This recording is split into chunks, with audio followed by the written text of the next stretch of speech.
Ele a chamou de peso morto e lhe deu 24 horas para sair da casa que ela mesma havia pago. O que ele não sabia?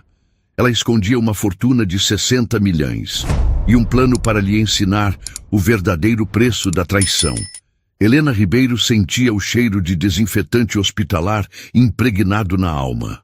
Aos 50 anos, aquele odor não era mais apenas um detalhe do ambiente de trabalho. Era a fragrância de sua própria vida, uma mistura de urgência, cuidado e sacrifício.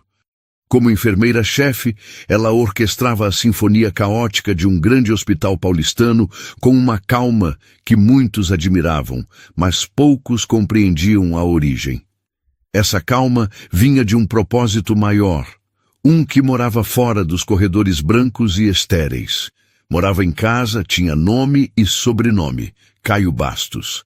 10 anos mais novo, Caio era o sol para o qual Helena deliberadamente girava. Quando o conheceu, ele era um rapaz cheio de ambições, mas com os bolsos vazios e um futuro incerto. Ela, já estabelecida, viu nele uma chama que merecia ser alimentada, e assim o fez. O amor para Helena sempre foi um verbo, uma ação contínua. Ela não apenas o amou, ela o construiu. A decisão mais difícil, a que ainda lhe arrancava um suspiro discreto nas noites de insônia, foi vender a casa dos pais. Aquele sobrado na Vila Mariana não era apenas tijolo e argamassa. Era o último reduto físico de suas memórias de infância. O cheiro do bolo de fubá da mãe aos sábados. A voz do pai lendo o jornal na varanda. O dinheiro da venda, cada centavo dele, foi depositado não em uma conta de investimentos para sua própria segurança, mas na mensalidade da Faculdade de Direito de Caio. Foi o alicerce sobre o qual ele ergueria seu futuro. Enquanto ele mergulhava nos livros de Vade-Mecum e sonhava com tribunais, Helena mergulhava em uma rotina exaustiva. Turnos duplos se tornaram a norma. Ela trocava o dia pela noite com uma frequência que desregulava seu relógio biológico, mas mantinha as contas em dia. As amigas a convidavam para cafés, para viagens curtas, para simplesmente viver um pouco. Agora não dá, ela respondia, com um sorriso cansado, mas genuíno. O Caio está na reta final, preciso garantir que nada o atrapalhe. Ela era a retaguarda, a engenheira invisível da carreira dele. Cada terno que ele comprava, cada livro, cada inscrição em seminário, tudo passava pelo filtro do seu sacrifício. Ela abriu mão de um curso de especialização em geriatria que tanto desejava. Adiou a troca do carro velho e esqueceu o que era comprar uma roupa que não fosse um novo uniforme de trabalho. Ela se lembrava com uma clareza dolorosa da noite da formatura dele. Caio, radiante no palco, o canudo na mão como um troféu. Na plateia, Helena aplaudia com as mãos e com o coração, sentindo um orgulho que a preenchia por completo. Era a vitória dele, mas a conquista era dela. Naquela noite, ele a beijou e disse com a voz embargada: "Nunca vou esquecer que tudo isso é por sua causa. Você é a mulher da minha vida, meu porto seguro." As palavras dele foram o bálsamo que curou todas as suas noites mal dormidas, o analgésico para as dores nas costas e a justificativa para cada renúncia.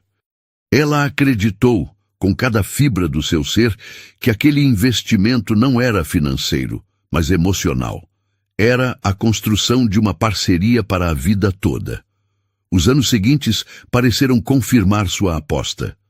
Caio, com o caminho pavimentado por ela, começou a advogar. No início, os clientes eram poucos e o retorno modesto. Helena continuou sendo o pilar principal. A casa em que moravam, um apartamento confortável que ela mesma escolhera e pagara com o suor de seus plantões, estava no nome dele. "É mais simples assim, meu amor", ele argumentara na época, com uma lógica que parecia fazer sentido. "Questões de imposto, de facilidade no cartório, confia em mim." E ela confiou. A confiança era o ar que ela respirava naquela relação. Ela não percebeu ou talvez não quisesse perceber, as mudanças sutis. O modo como ele passou a se referir ao apartamento como a minha casa. As conversas que antes eram sobre nossos planos e se tornaram sobre minha carreira. Ele começou a frequentar eventos sociais, do meio jurídico, jantares e coquetéis, para os quais ela raramente era convidada. É muito chato, meu bem. Só falam de processos. Você ia detestar, ele dizia. E ela, cansada da rotina hospitalar, acabava concordando. Ela se contentava em ouvir os relatos dele, em ser a ouvinte silenciosa de suas vitórias, sem perceber que estava sendo lentamente movida do centro da vida dele para a periferia. Helena racionalizava tudo. Era natural que ele se dedicasse tanto. A advocacia exigia networking, uma imagem de sucesso. Ela, com seu jeito simples e suas roupas práticas, talvez não se encaixasse naquele mundo de aparências. Seu universo era outro, feito de vidas salvas, de mãos seguradas em leitos de morte, de consolo oferecido a famílias desesperadas. Eram mundos diferentes, mas ela acreditava que o amor era a ponte que os unia. Enquanto ela se orgulhava de ter financiado o homem que ele se tornara, não notou que ele começava a sentir vergonha da mulher que ela continuava a ser. O sacrifício dela, antes visto como um ato de amor, começou a ser reembalado por ele como uma dívida silenciosa, um fardo que ele, em sua nova posição, não queria mais carregar. E Helena, imersa em sua dedicação, não ouviu o som da ponte ruindo sob seus pés. A notícia caiu sobre Helena com o peso de um diagnóstico terminal. Não em uma sala de reuniões formal, com documentos e apertos de mão, mas em um corredor apressado, quase como uma nota de rodapé no fim de um dia caótico. Corte de gastos, Helena. A nova diretoria quer enxugar a folha. Estão priorizando os mais novos, você entende. A voz do diretor do hospital era burocrática, desprovida da empatia que ela mesma distribuíra por aquelas mesmas paredes durante 3 décadas. Aposentadoria forçada. A expressão era um eufemismo cruel para a demissão. Ela não estava se aposentando, estava sendo descartada. Aos 50 anos, com uma vida inteira de conhecimento prático, era subitamente obsoleta. Ela dirigiu para casa em um estado de torpor, o trânsito de São Paulo se movendo ao seu redor como um filme mudo. As buzinas, as freadas, os rostos anônimos nos outros carros, nada a alcançava. Sua mente estava presa no silêncio ensurdecedor de seu próprio futuro. O hospital não era apenas um emprego, era sua identidade, seu refúgio, o lugar onde ela era indispensável. Agora, não era mais, mas havia um consolo, uma certeza que a mantinha firme. Caio, ele a entenderia. Ele, mais do que ninguém, sabia o valor de seu trabalho e o tamanho de sua dedicação. Ele a abraçaria, diria que ficariam bem, que enfrentariam isso juntos. Afinal, era a vez dele de ser o porto seguro. Ao entrar no apartamento, o encontrou no escritório que ele havia montado em um dos quartos. Estava ao telefone, a voz firme e assertiva, negociando os termos de um caso. Ele gesticulava com uma caneta de grife, o relógio caro brilhando sob a luz do abajur. Ao vê-la, ele apenas levantou um dedo pedindo silêncio e continuou a conversa por mais alguns minutos. Helena ficou parada na porta, sentindo-se uma intrusa em sua própria casa.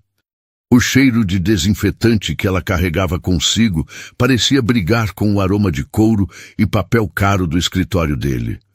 Quando ele finalmente desligou, não perguntou como foi seu dia. Apenas disse, com um tom de impaciência: "Preciso de silêncio, Helena. Estou fechando um cliente importante." "Caio, preciso conversar", ela disse, a voz mais frágil do que pretendia. Aconteceu uma coisa, no hospital. Ele recostou-se na cadeira de couro, uma cadeira que ela se lembrava de ter pago em 10 parcelas no cartão de crédito anos atrás, e a encarou. Não havia calor em seu olhar. Apenas uma avaliação fria, como se ela fosse a parte contrária em um litígio. Ela contou tudo. A conversa no corredor, o corte de gastos, a aposentadoria forçada. As palavras saíam tropeçando, carregadas de uma dor que ela mal conseguia nomear. Esperava um gesto, uma palavra de conforto, qualquer coisa que a ancorasse naquele mar de incertezas. O que veio, no entanto, foi um silêncio cortante. Caio não se moveu. Seus olhos percorreram o rosto dela, não com compaixão, mas com um cálculo rápido e brutal. Ele não via a dor dela, via um problema financeiro. Então é isso? Acabou? Ele perguntou, a voz desprovida de qualquer emoção. Não tem mais salário e o plano de saúde. Caio, eu fui demitida, ela repetiu, a incredulidade começando a se misturar com a dor. Você não entende? Meu chão se abriu. Eu entendo perfeitamente, ele disse levantando-se. Ele caminhou pela sala, as mãos nos bolsos da calça de alfaiataria. Não a olhava.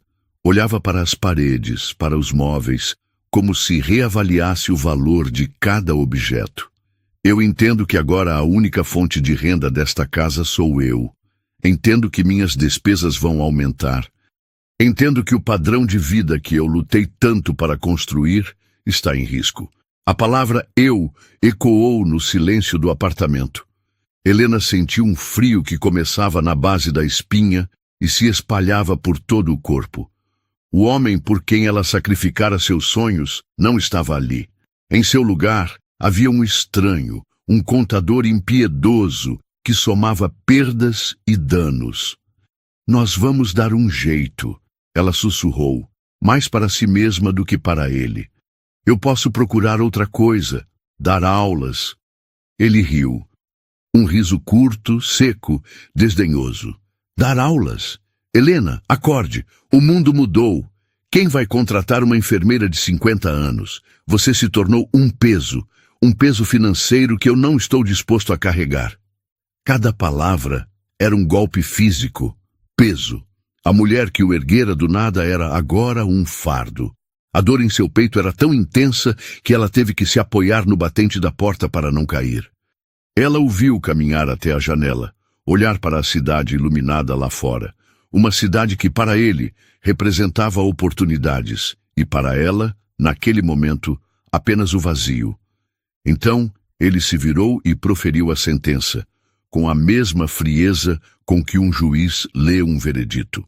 Eu preciso deste apartamento inteiro para mim. Preciso de espaço, de uma imagem profissional.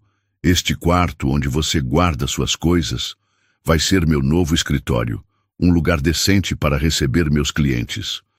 Não posso ter você circulando por aqui com essa cara de derrota. Helena não conseguia acreditar no que ouvia. A realidade parecia se desfazer, se liquefazer em um pesadelo absurdo. Este quarto, Caio, esta casa, eu paguei por esta casa. O apartamento está no meu nome, Helena. Legalmente é meu. Ele retrucou, a voz afiada como uma lâmina. E eu preciso que você saia. Te dou 48 horas. É tempo suficiente para você arrumar suas coisas e encontrar um lugar para ficar. Talvez a casa de alguma amiga sua do hospital. 48 horas. 280 mil plantões. A venda da casa de seus pais. 30 anos de dedicação. Tudo se resumia a 48 horas para desaparecer. O choque era tão profundo que as lágrimas não vinham. Havia apenas um vazio gelado, uma compreensão terrível que se instalava em seu ser. O amor de sua vida não a estava apenas abandonando, ele a estava apagando, como se ela fosse um erro de cálculo em sua planilha de sucesso. Ele não a via mais, via apenas um peso morto.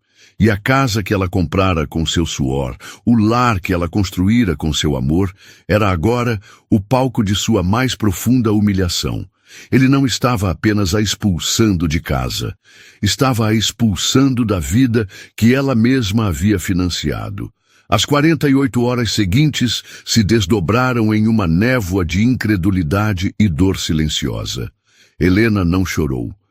As lágrimas pareciam congeladas em algum lugar profundo, um reservatório de mágoa tão vasto que ainda não encontrara um caminho para a superfície. Ela se moveu pelo apartamento como um fantasma, o som de seus próprios passos ecoando o vazio que se instalara em seu peito. Caio a ignorava com uma eficiência assustadora. Ele saía cedo, voltava tarde, falava ao telefone em voz baixa, sempre com a porta do escritório fechada. Era como se ela já tivesse deixado de existir. A casa, que antes era um lar, transformara-se em um território hostil, um relógio em contagem regressiva para sua expulsão. Ela começou a empacotar, não as grandes coisas, os móveis que ela comprara, a decoração que escolhera, apenas seus pertences pessoais, as poucas roupas que não eram uniformes, os livros de enfermagem com as páginas amareladas, as fotografias antigas de seus pais. Cada objeto era um fragmento de uma vida que agora parecia pertencer a outra pessoa. Ao pegar um porta-retrato com uma foto do dia do casamento deles, ela e Caio sorrindo, a felicidade tão palpável que quase doía olhar, ela o encarou por um longo tempo. Não sentiu raiva, não ainda. Sentiu uma confusão profunda, a mesma que um arquiteto sentiria ao ver o prédio que projetou e construiu desabar sem nenhuma razão aparente. Ela colocou a foto virada para baixo dentro de uma caixa de papelão. Na manhã do segundo dia, com o prazo se esgotando, seu celular tocou. Era um número desconhecido, de um escritório de advocacia. Sua primeira reação foi ignorar, pensando ser algum engano ou telemarketing. Mas a insistência, uma segunda e terceira chamada, a fez atender com uma voz cansada. Do outro lado, um homem se apresentou como Dr. Almeida, o advogado responsável pelo espólio de uma de suas antigas pacientes. O nome que ele pronunciou a fez parar no meio do corredor, com uma pilha de lençóis nos braços. Odete Antunes. Dona Odete. A imagem da senhora veio à mente de Helena com uma clareza inesperada. Uma empresária do ramo têxtil, reclusa e sem herdeiros diretos, que passara os últimos anos de sua vida sob os cuidados intermitentes do hospital. Helena fora mais do que uma enfermeira para ela. Nos longos plantões noturnos, quando a solidão e a dor se tornavam companheiras cruéis para a idosa, Helena se sentava ao seu lado. Elas não falavam apenas de medicamentos e procedimentos. Falavam da vida. Dona Odete, com sua mente ainda afiada, contava histórias de suas viagens pelo mundo, dos tecidos que criara, dos amores que vivera. E Helena, em troca, compartilhava pedaços de sua própria história, a dedicação ao marido, os sonhos adiados. Dona Odete a ouvia com uma atenção penetrante, seus olhos pequenos e brilhantes, parecendo enxergar além das palavras. Você tem um coração bom demais para um mundo que nem sempre é gentil, minha filha, a velha senhora lhe dissera uma vez, segurando sua mão com uma força surpreendente. Nunca deixe que ninguém apague o seu valor. Dona Odete havia falecido há pouco mais de um mês.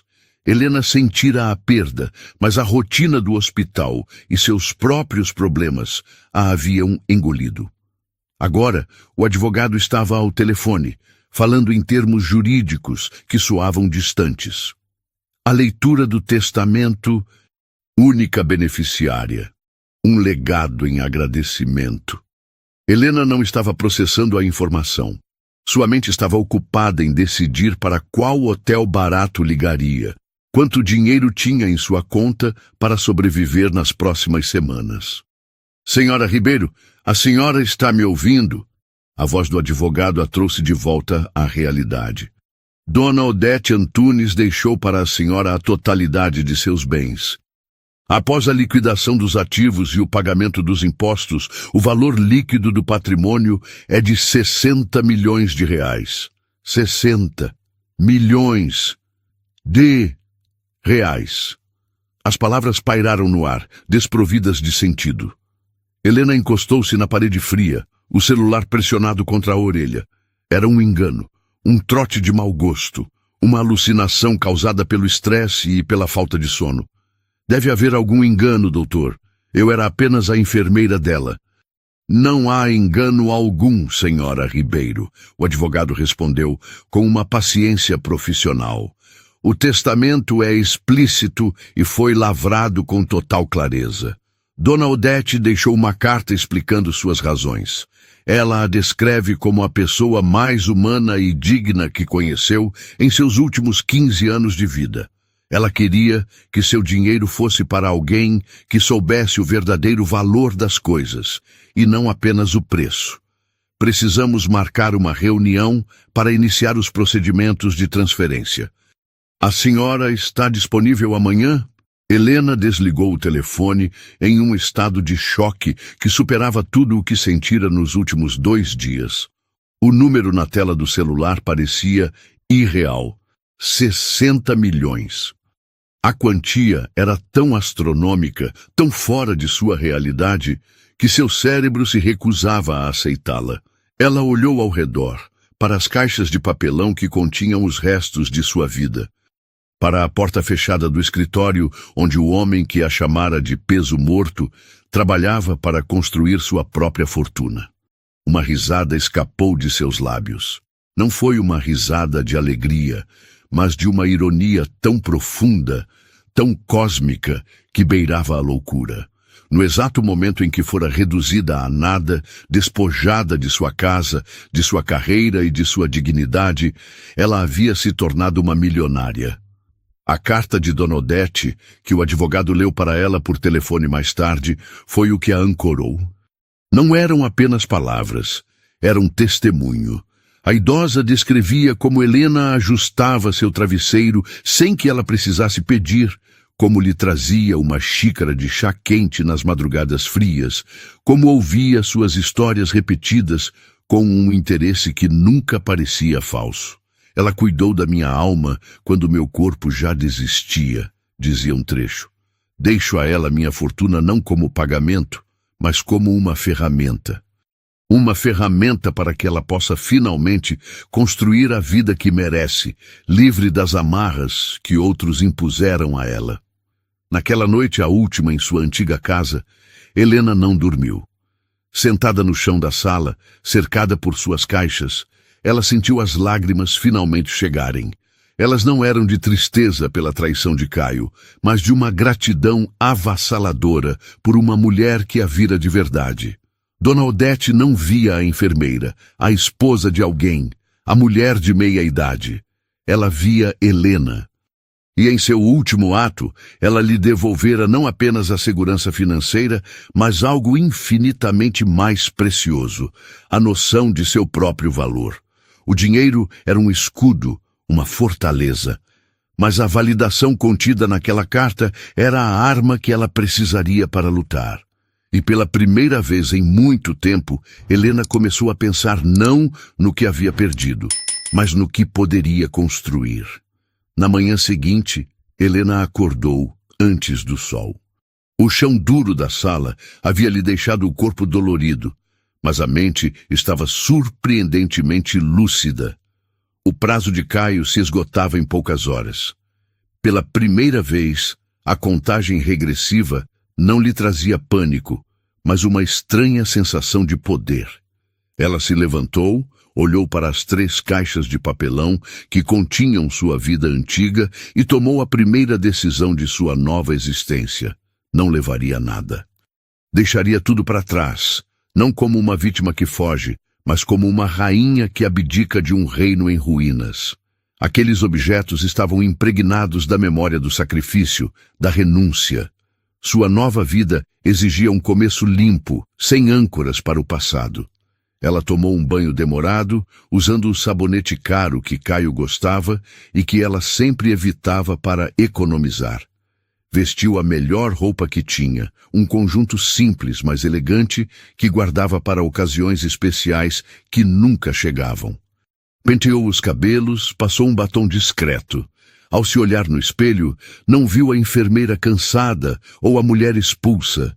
Viu uma desconhecida, alguém com um brilho de determinação nos olhos que ela não reconhecia.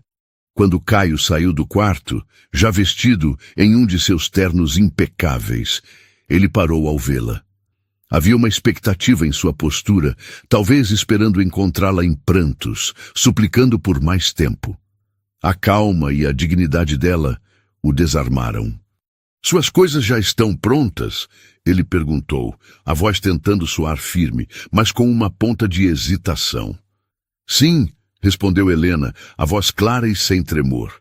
"Não vou levar nada." Ele franziu a testa, confuso. "Como assim? E para onde você vai?" "Não se preocupe comigo, Caio. Eu sei me cuidar", ela disse. E naquelas palavras simples havia o peso de décadas de autossuficiência que ele nunca se dera ao trabalho de notar. Ela caminhou em direção à porta. Não olhou para trás, para o apartamento que pagara, para o homem que amara. Ao girar a maçaneta, sentiu o peso da chave em seu bolso. Tirou-a, colocou-a sobre o aparador da entrada e fechou a porta atrás de si sem fazer barulho. O clique suave da fechadura foi o som mais libertador que já ouvira. Do lado de fora, o mundo parecia diferente. O ar da manhã em São Paulo tinha um cheiro novo, não de poluição, mas de possibilidade. Ela não chamou um táxi comum. Usou um aplicativo e pediu um carro executivo. Queria conforto, queria sentir pela primeira vez que não precisava escolher a opção mais barata. O motorista, um senhor gentil, abriu a porta para ela. Ao se sentar no banco de couro macio, Helena sentiu o primeiro espasmo de uma vida de escolhas próprias. Seu destino não foi a casa de uma amiga ou um abrigo. Foi um dos melhores hotéis da cidade, um lugar cujas diárias custavam mais do que ela ganhava em uma semana de plantões. Ao fazer o check-in, a recepcionista a olhou com uma polidez profissional, talvez se perguntando sobre a mulher sem bagagem.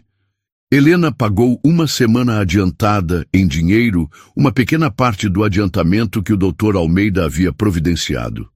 O quarto, no 20º andar, tinha uma vista panorâmica da cidade. Lá de cima, os prédios, as ruas, o caos, tudo parecia pequeno, gerenciável. Ela ficou ali, parada diante da janela, por quase uma hora, apenas observando o mundo se mover sob seus pés. A primeira coisa que fez não foi comprar roupas ou joias, foi dormir. Dormiu por 12 horas seguidas, um sono profundo, sem sonhos, como se seu corpo e sua alma estivessem recuperando 30 anos de cansaço acumulado. Ao acordar, sentiu fome, uma fome real, de vida. Pediu o serviço de quarto, um café da manhã completo, com frutas frescas, pães artesanais e suco de laranja espremido na hora. Comeu devagar, saboreando cada mordida, um luxo que a rotina frenética do hospital jamais permitira. Com o estômago forrado e a mente clara, ela começou a agir. A herança não era um bilhete de loteria para uma vida de ócio. Era, como Dona Odete dissera, uma ferramenta.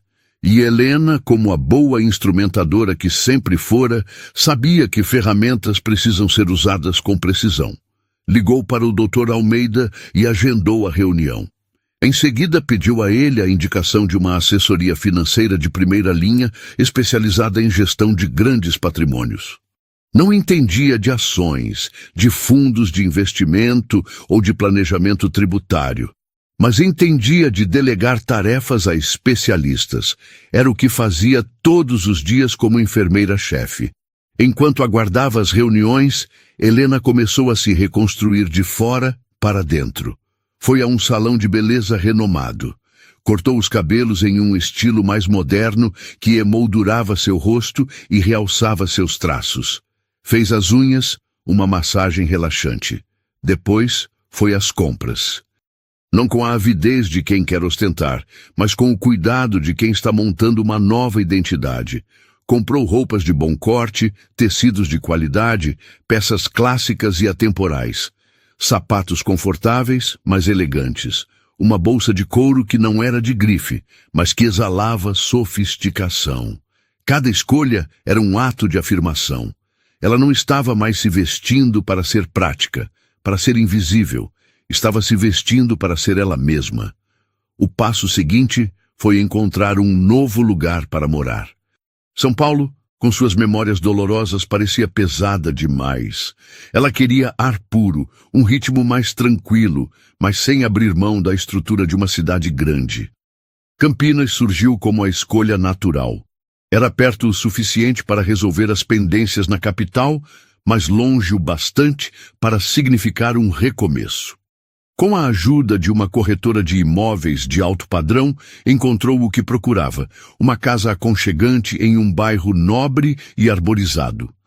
Não era uma mansão ostensiva, mas uma residência elegante com um jardim exuberante e uma pequena fonte de água cuja melodia constante prometia paz. Alugou-a imediatamente, pagando 1 ano adiantado para não ter preocupações.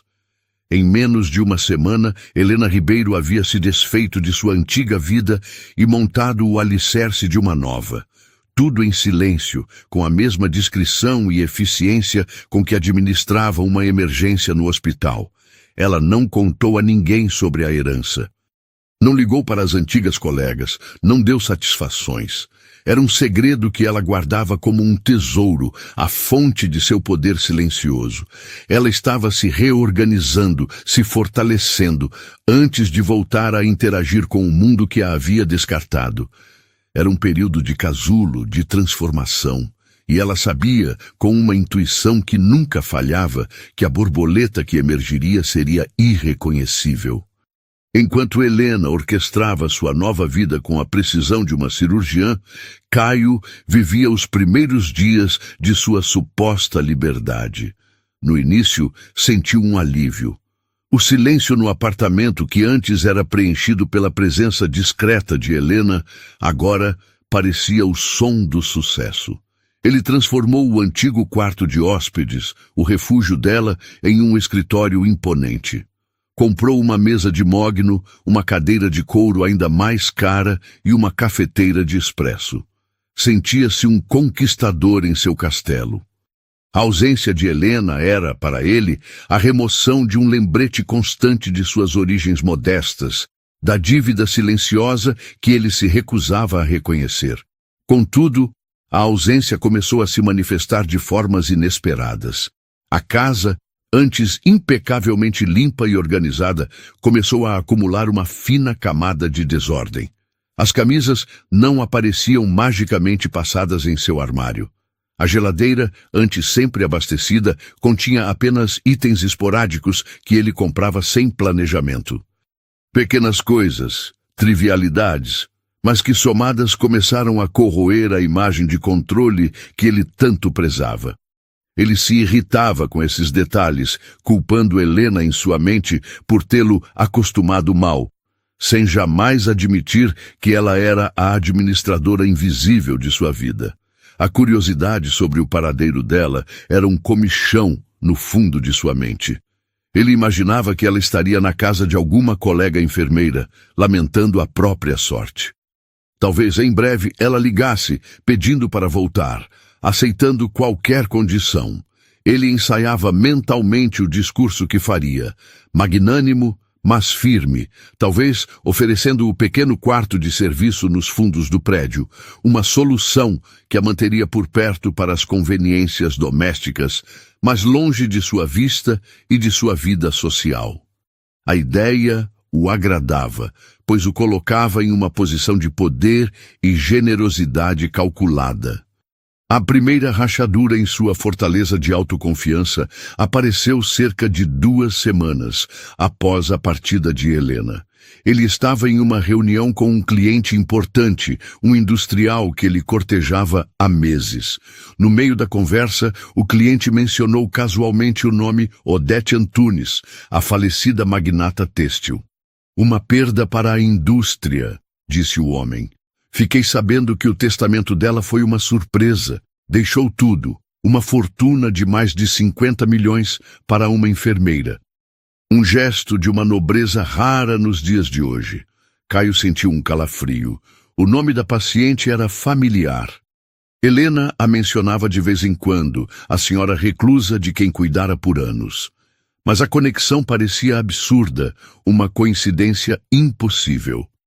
Ele forçou um sorriso e mudou de assunto, mas o nome da enfermeira anônima e a cifra astronômica ficaram martelando em sua cabeça.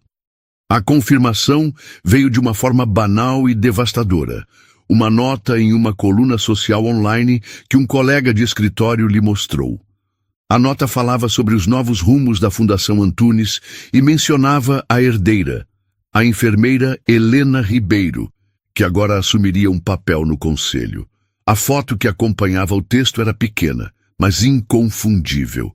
Era Helena, mas não a Helena que ele conhecia. Esta mulher tinha um corte de cabelo diferente, uma postura ereta, um olhar que não era de cansaço, mas de uma serenidade poderosa. O mundo de Caio desabou. O ar lhe faltou nos pulmões. 60 milhões. A mulher que ele expulsara, que chamara de peso morto, que imaginara estar vivendo de favores, era uma das mulheres mais ricas do país. A ironia era tão violenta, tão esmagadora, que ele sentiu náuseas. Cada insulto, cada palavra de desprezo que ele proferira, agora ecoava em sua mente com o som de sua própria estupidez. A casa que ele reivindicara como sua, o padrão de vida que ele se orgulhava de ter construído, tudo isso era pó, era nada, perto da fortuna que ela agora controlava. Sua primeira reação foi a negação, seguida por uma raiva cega.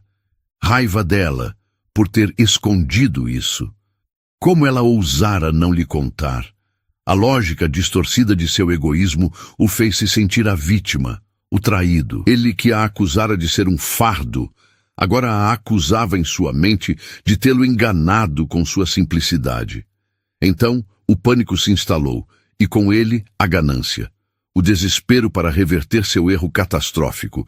Ele pegou o celular, as mãos tremendo. O número dela. Ligou. 1, 2, 3 vezes. A chamada ia direto para a caixa postal. A voz dela, gravada meses antes, soava calma e distante, uma assombração de um passado que ele mesmo destruíra.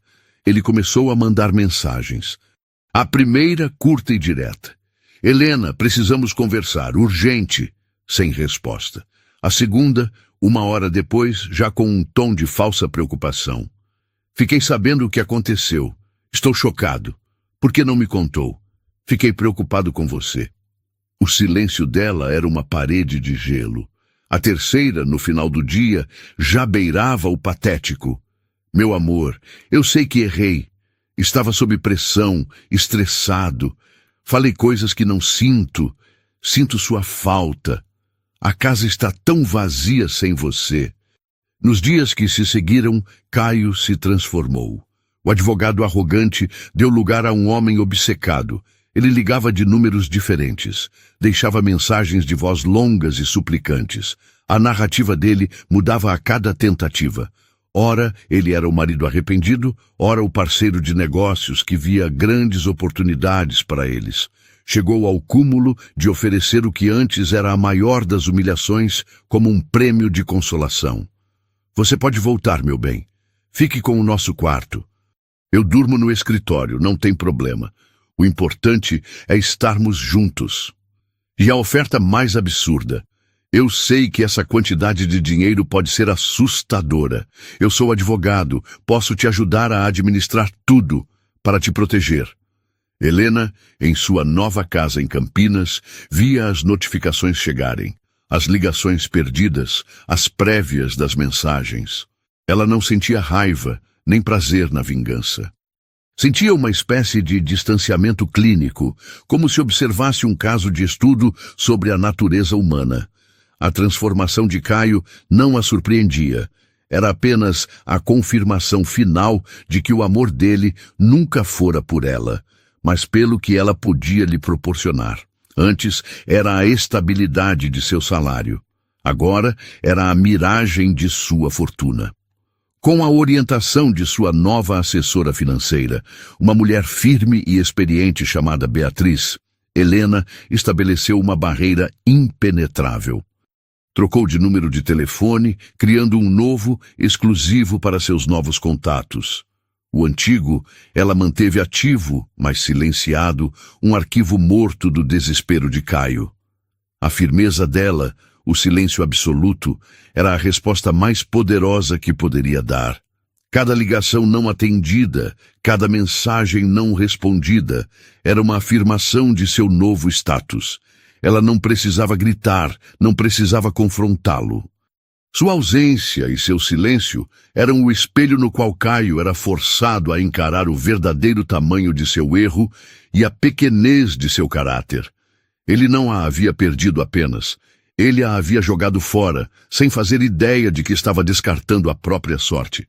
E agora ele estava sozinho, no apartamento que roubara um rei patético de um reino de pó, enquanto ela, a rainha exilada, construía um império em silêncio. O silêncio de Helena era uma forma de poder que Caio, em sua arrogância, não sabia como combater. Acostumado a vencer discussões com argumentos legais e intimidação, ele se viu desarmado diante de uma muralha de indiferença. As semanas se transformaram em um mês, e a ausência de qualquer resposta começou a corroer sua sanidade. Ele emagreceu, seu sono se tornou irregular, e sua performance no escritório, antes impecável, começou a vacilar. A obsessão por Helena e sua fortuna se tornou o único motor de seus dias. Enquanto Caio se afogava em seu próprio veneno, Helena florescia. A casa em Campinas, com o som suave da fonte no jardim, tornou-se seu santuário. Pela primeira vez em décadas, ela tinha tempo. Tempo para ler os livros que sempre quis, para ouvir música, para caminhar pelas ruas arborizadas de seu novo bairro sem pressa. Tempo, acima de tudo, para pensar. Sua equipe de conselheiros, liderada pela assertiva Beatriz na área financeira e pelo sereno Dr. Almeida na parte legal, funcionava como um filtro, protegendo-a do mundo exterior enquanto ela se fortalecia por dentro. Foi em uma dessas reuniões que o próximo passo de sua jornada começou a tomar forma. Eles revisavam documentos, propriedades e investimentos de Dona Odete quando um arquivo em particular chamou a atenção de Helena, a escritura do apartamento onde ela morara com Caio. Beatriz, com seu olhar aguçado para detalhes, foi direto ao ponto. Helena, este imóvel está no nome de Caio, mas todos os comprovantes de pagamento da entrada e das parcelas do financiamento até a quitação saíram diretamente da sua conta pessoal. Temos um rastro de papel impecável aqui. Dr. Almeida ajustou os óculos complementando a informação. Legalmente a propriedade é de quem consta no registro. No entanto, o que temos aqui é uma prova documental robusta de que você foi a única provedora dos fundos para a aquisição do bem.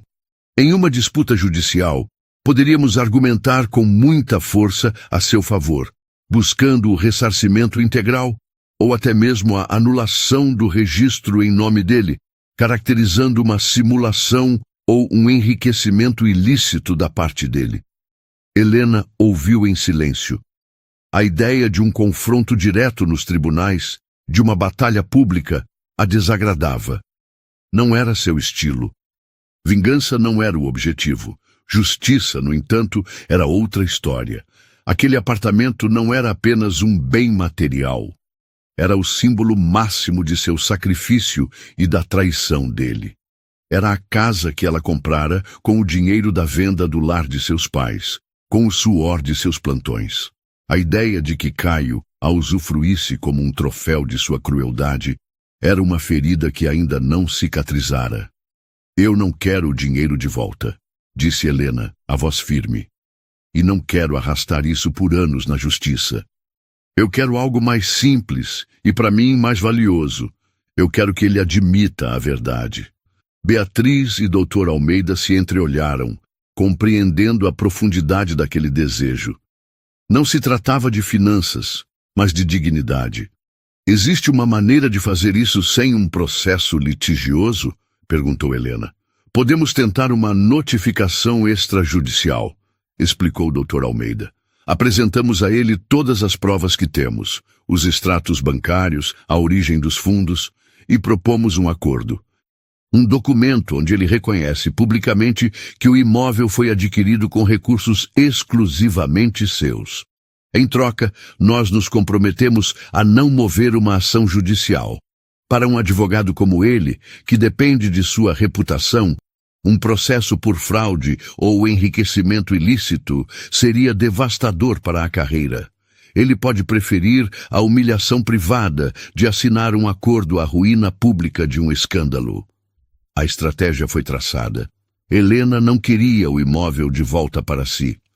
Queria apenas despojá-lo da mentira sobre a qual ele construíra seu falso império. A notificação chegou ao escritório de Caio em um envelope pardo, entregue por um oficial de justiça. Ao ler o conteúdo, Caio sentiu o chão desaparecer sob seus pés pela segunda vez. Não era um pedido de reconciliação, nem uma oferta de paz. Era um ataque preciso, cirúrgico, ao âmago de sua identidade profissional. As cópias de extratos bancários, as datas, os valores, tudo estava ali. Uma contabilidade irrefutável de sua dependência e da generosidade dela. O documento era uma obra-prima de estratégia legal. Não o ameaçava abertamente, mas as implicações eram claras. A carreira que ele tanto prezava, construída sobre uma imagem de sucesso e retidão, estava na mira de um canhão. Um escândalo daquela magnitude o transformaria em um pária no meio jurídico. Clientes o abandonariam. Colegas o desprezariam. Ele, que expulsara Helena por ser um peso financeiro, seria exposto como o verdadeiro parasita da relação. O pânico deu lugar a um cálculo frio. Ele poderia lutar, arrastar o processo por anos, gastar uma fortuna com advogados. Mas as provas eram esmagadoras. Ele perderia, e no processo perderia tudo o que lhe restava, sua reputação. A outra opção era engolir o orgulho, assinar o papel e encerrar o assunto. Era uma pílula de veneno, mas uma que talvez lhe permitisse sobreviver. Ele tentou uma última cartada. Ligou para o Dr. Almeida, tentando negociar, argumentar. A resposta do advogado foi polida, mas inflexível. Dr. Bastos, a proposta de minha cliente é final. Não há espaço para negociação. A alternativa é o litígio. E creio que o senhor compreende perfeitamente as possíveis consequências. Encurralado, humilhado e derrotado, Caio cedeu. A reunião para a assinatura do acordo foi marcada no escritório do Dr. Almeida. Helena fez questão de estar presente. Não por vingança, mas para testemunhar o fechamento daquele ciclo. Quando ela entrou na sala de reuniões, Caio mal a reconheceu. A mulher diante dele não tinha qualquer vestígio da enfermeira de aparência cansada que ele dispensara. Helena vestia um tailleur de linho de cor clara, seu cabelo estava impecável e sua postura exalava uma calma e uma autoridade que o intimidaram profundamente. Ela não o olhou com ódio, mas com uma neutralidade distante que era infinitamente pior. Era o olhar de quem observa algo que já não lhe pertence, que já não lhe afeta. Ele tentou falar, balbuciar um pedido de desculpas, mas a voz não saiu. A presença dela, combinada com a humilhação do ato que estava prestes a cometer, o paralisou. Dr. Almeida colocou o documento sobre a mesa. Leia com atenção, Dr. Bastos. É uma declaração de reconhecimento de origem de fundos. Ao assinar, o senhor atesta que a senhora Helena Ribeiro foi a única e exclusiva provedora dos recursos para a compra e quitação do imóvel situado à rua tal, número tal. Com as mãos trêmulas, Caio pegou a caneta. Cada letra de seu nome que ele grafou no papel parecia um prego em seu caixão. Ao assinar, ele não estava apenas renunciando a uma mentira. Estava admitindo sua fraude, sua ingratidão, sua falha moral. Estava entregando a ela a única coisa que ela queria, a verdade. Helena observou a cena sem esboçar qualquer reação. Quando ele terminou, ela se levantou, não disse uma palavra, Apenas acenou com a cabeça para seu advogado e se dirigiu à porta. Sua vitória não precisava de discursos. O documento assinado sobre a mesa falava por si só. Ao sair daquele escritório, ela não deixou para trás apenas um homem quebrado, mas a última sombra de dor que ele lhe causara.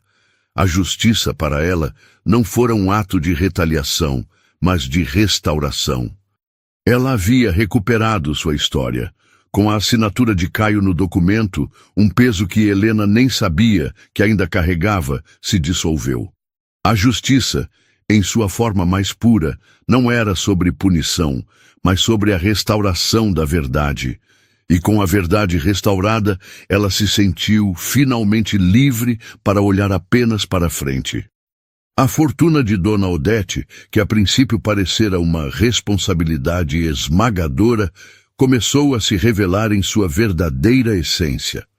Uma oportunidade de transformar dor em propósito. Helena não tinha interesse em uma vida de luxo ocioso. As décadas passadas nos corredores de um hospital público haviam moldado sua alma. Ela conhecia as rachaduras do sistema, a luta diária de seus colegas e a vulnerabilidade dos pacientes que dependiam de um cuidado que muitas vezes era prestado mais por vocação do que por condições adequadas. Era ali, naquele universo que ela conhecia tão bem, que seu novo poder encontraria seu verdadeiro significado. O primeiro passo foi mergulhar nos projetos da Fundação Antunes.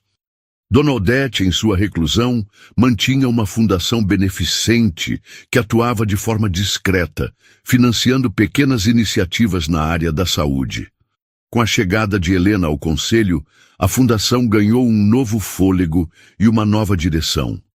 Ela não era uma socialite ocupando um cargo honorário, era uma profissional experiente, com conhecimento de causa. Nas reuniões, suas opiniões não eram baseadas em relatórios, mas em vivências. Ela falava sobre a necessidade de equipamentos modernos em hospitais da periferia, sobre a importância de programas de apoio psicológico para profissionais de enfermagem, sobre a urgência de humanizar o atendimento a pacientes idosos. Sua voz, calma e segura, carregava a autoridade de quem esteve na linha de frente, mas seu envolvimento ia além das salas de reunião. Helena começou a viajar. Não para os destinos turísticos da moda, mas para os rincões do Brasil que ela só conhecia pelos relatos de pacientes. Queria ver com os próprios olhos a realidade da saúde pública em comunidades ribeirinhas na Amazônia, em vilarejos no sertão nordestino, em favelas nas grandes capitais. Viajava sem alarde, muitas vezes acompanhada apenas por um assistente da fundação. Conversava com médicos, enfermeiros, agentes de saúde. Sentava-se em postos de saúde precários, ouvia as histórias, entendia as necessidades. Cada viagem era uma aula, uma imersão que alimentava seus projetos com realidade e empatia. Em uma dessas viagens, a uma pequena cidade no interior de Minas Gerais, ela conheceu uma mulher chamada Clara, de 40 e poucos anos, que trabalhava como auxiliar de limpeza no hospital local e sonhava em ser enfermeira. Clara contava que já não tinha idade para começar, que os custos eram altos demais, que precisava sustentar os filhos. A história dela ecoou profundamente em Helena. Ela viu em Clara um reflexo de si mesma, da paixão pelo cuidado que a movera por toda a vida, e viu também as barreiras que tantas mulheres mais velhas enfrentavam para se reinventar profissionalmente. Foi ali, naquela conversa, em um banco de praça, que nasceu sua iniciativa mais pessoal e transformadora. De volta a Campinas, com a ajuda de sua equipe, ela estruturou a Bolsa de Estudos Helena Ribeiro. O programa era especificamente desenhado para mulheres acima de 35 anos, de comunidades carentes que desejavam cursar enfermagem. A bolsa não cobria apenas as mensalidades da faculdade, oferecia também um auxílio-custo para que pudessem se dedicar aos estudos sem comprometer o sustento de suas famílias. Era um projeto que transformava sua própria dor, a de ter sido descartada por sua idade, em uma ponte para o futuro de outras mulheres. Ela não estava apenas financiando educação, estava investindo em dignidade, em segundas chances. A notícia do programa se espalhou e as inscrições superaram todas as expectativas. Helena fazia questão de participar do processo de seleção, lendo as cartas de inscrição, ouvindo as histórias. Cada mulher que ela ajudava a capacitar era uma vitória pessoal, uma forma de reescrever seu próprio passado. A enfermeira que fora forçada a se aposentar agora se tornara uma mentora, uma catalisadora para uma nova geração de cuidadoras. Ela, que um dia fora chamada de peso morto, agora era a força motriz que impulsionava a vida de dezenas de mulheres. Sua vida pessoal também encontrou um novo ritmo. A casa em Campinas se tornou um refúgio de paz. Ela aprendeu a cuidar do jardim, a sentir o prazer de ver uma semente brotar. Reatou contato com antigas amigas, aquelas que a vida corrida a havia afastado. Viajavam juntas, davam risada, compartilhavam confidências. Helena descobriu a alegria de uma amizade sem interesses, baseada apenas no afeto e na cumplicidade. Em uma tarde de outono, enquanto tomava um chá na varanda, seu celular tocou. Era um número que ela não reconheceu de imediato.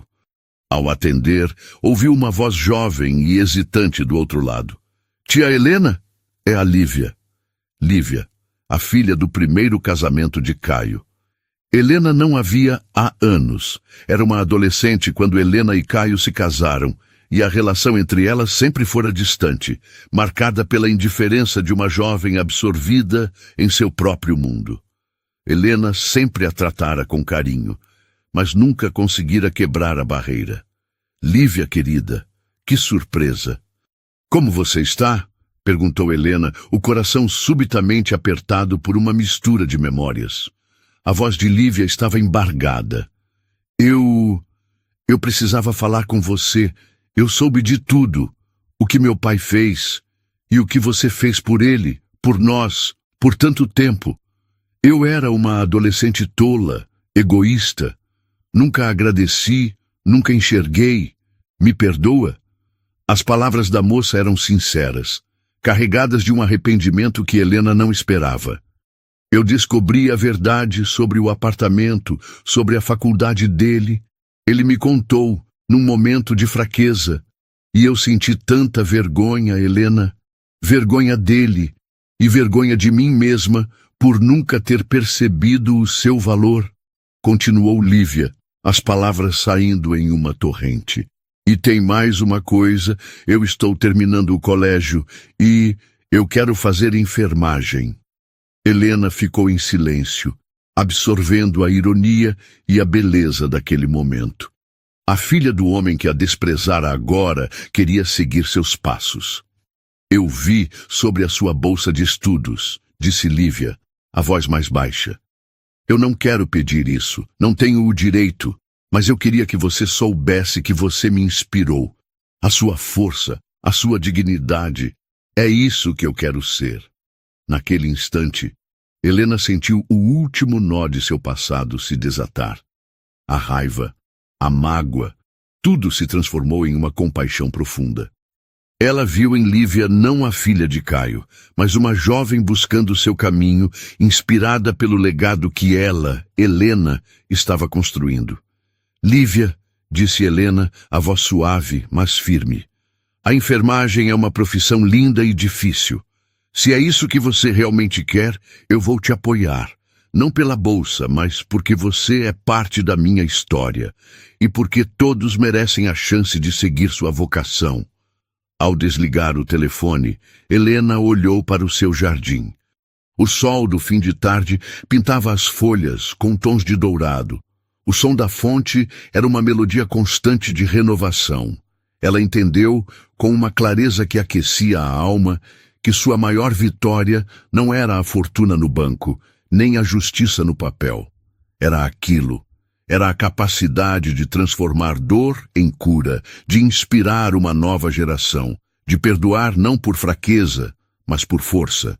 Era o resgate não apenas de sua identidade, mas de sua capacidade de amar e de se conectar, agora, em seus próprios termos. Ela, enfim, não vivia para ninguém. Vivia por si mesma e, ao fazer isso, tocava a vida de outros de uma forma que jamais imaginara ser possível. E assim, na tranquilidade de seu jardim, Helena finalmente entendeu que a verdadeira fortuna não estava nos milhões que herdou, mas na coragem de resgatar a si mesma. Ela não precisou de vingança para vencer. Sua vitória foi silenciosa, regada pelo café com cheiro de liberdade e pelo som da fonte, que todos os dias lhe lembrava que a vida, como a água, sempre encontra um novo caminho para seguir. Se a jornada de superação e dignidade de Helena tocou o seu coração, não se esqueça de deixar o seu curtir, para que mais pessoas possam se inspirar com essa história. E claro, inscreva-se no canal para não perder nenhuma de nossas próximas narrativas.